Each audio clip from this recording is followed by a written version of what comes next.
Welcome students. Welcome to our online coaching classes arranged by Suyash Ghosh Institute of Hotel Management. I myself Dr. Partho Sarothi Roy, Faculty of Hospital Management.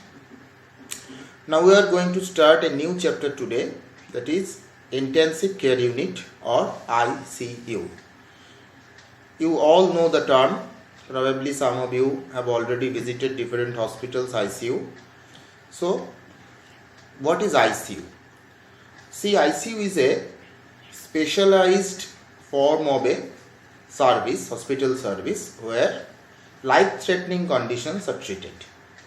Actually, the main difference between ICU and other wards present in a hospital is that ICU always provide life support to the patient, but other ward may or may not have those facilities to save a life. Be specific, I can say that ICU is a highly sophisticated and specialized area of a hospital which is specially designed, staffed and furnished and equipped, dedicated to manage the life-threatening condition of a patient. So this is the definition. Now coming to the point that how many types of ICU are there. Actually, in our country, we are habituated to see majorly three types of intensive care unit. First one, that is the old concept, is the traditional ICU. That is old concept ICU. What is traditional ICU? Traditional ICU are usually present in different government hospitals, like surgical intensive care unit, like medical intensive care unit, like pediatric intensive care unit, like that. More advanced approaches nowadays we can see in different multi-speciality private hospitals are that type of ICU that is based on different organs of human body, like cardiac, neurological, renal, respiratory. So these types of ICU are based on different system of human body. Suppose a patient has been afflicted with acute myocardial infarction, and he will be taken to cardiac ICU, that is ICCU, intensive cardiac care unit. A patient has been suffering from severe acute respiratory distress syndrome, that is ARDS. He will be shifted to respiratory ICU. So this is the modern approach, and you can only see this type of ICUs in different private multi-speciality hospitals usually. Number 3, this is a type of ICU that is based on clinical condition of the patient, like burn unit, trauma unit, casualty unit. This concept is essential, that is to set up a separate ICU for burn cases, for trauma cases, and you will find this type of setup in both government and private hospitals. So in our country there are three major types of ICUs. Number 1, traditional system. Number 2, by organ system. And 3, different clinical conditions, and according to the condition the name of the ICU is given. So these are the types of ICU. Now you have to know the levels of ICU. That is, there are different levels. Not all the hospital ICUs can have all type of facilities everywhere. Say, suppose an intensive care unit present in National Medical College and another intensive care unit present in a rural hospital must not be the same. There are some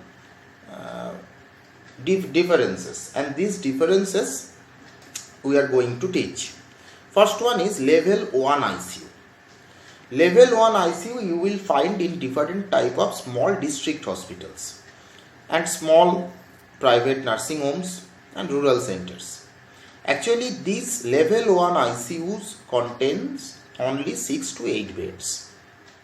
And what the life-saving measures they can take, they can only provide resuscitation and short-term cardiorespiratory support, including defibrillation.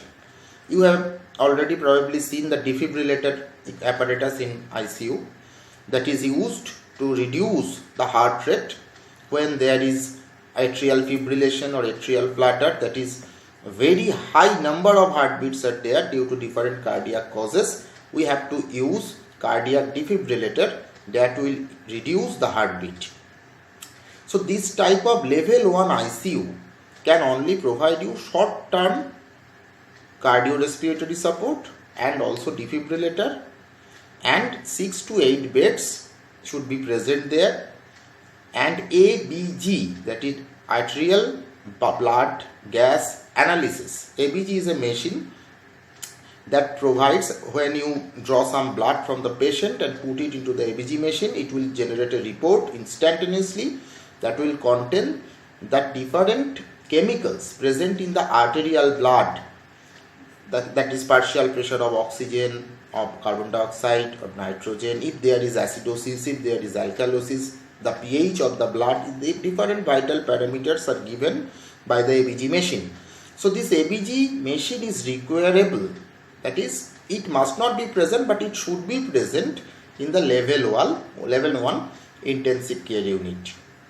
Also, the level 1 ICU should be able to ventilate a patient at least for 1 to 2 days, that is 24 to 48 hours, and at least measurement equipment like fingertip oximeter, temperature monitors, etc. should be present there. I will discuss what is ventilator and what is its function later. Now, another very important point of this level 1 ICU is that this level 1 ICU must have the arrangement to transfer the patient from the level 1 to level 2 ICU. So this is another requirement for the level 1 ICU. And regarding investigation, at least these ICU should provide fundamental investigations like complete blood count, like blood electrolyte level, like liver function test, like renal function test, like minimum requirement like X-rays and ultrasonographies and ECGs. So what we have learned from this topic, that level 1 ICU should carry 6 to 8 beds. It should provide at least 24 to 48 hours ventilatory support to the patient. Point number 3, this type of ICU usually we found in the rural hospitals and small district hospitals. Number 4, it should arrange a proper transport service to carry the patient to the next level of ICU.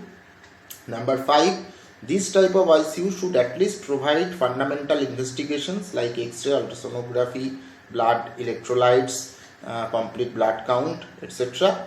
And this type of ICU should have at least a defibrillator and some important equipment like fingertip oximeters, thermometers and other common medical equipments. So this is the first level of ICU. In our next video, we are going to discuss the other level of ICUs and different staffing and man management and setup of an intensive care unit. Thank you.